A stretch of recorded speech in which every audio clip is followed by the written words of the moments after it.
To give you an edge on your preparation, we are going to break down your summit bid in detail and give you a few simple strategies for success and address some of the most frequently asked questions. From the South Col, your summit day begins the night before, with the first leg up to the balcony.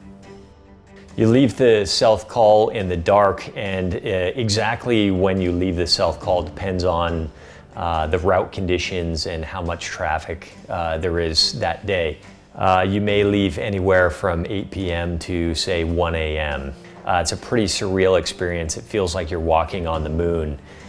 And the first half an hour to 45 minutes is really just flat walking on a big ice plain before you start kicking back into the steeper slopes of the triangular face. And the triangular face is just kind of a face leading up to the balcony before you really get into the steeper pitches.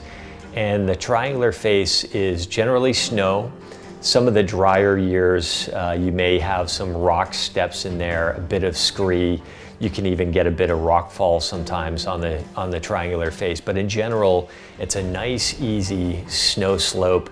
If quite a few people have climbed before you, you get a nice staircase going up to the balcony.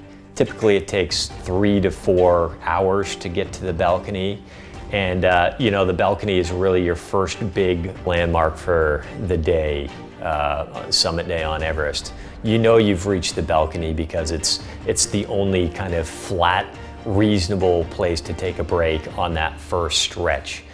You'll see a lot of headlamps there, a lot of people regrouping, getting some food, some water, changing out oxygen bottles. You might spend 10 or 15 minutes there, grab a quick pack of goo, some chocolate, hammer some water before you're off again. But it really is a great place to stage and kind of rest the legs a little bit before attacking the upper mountain on summit day. You get into the steeper pitches from there.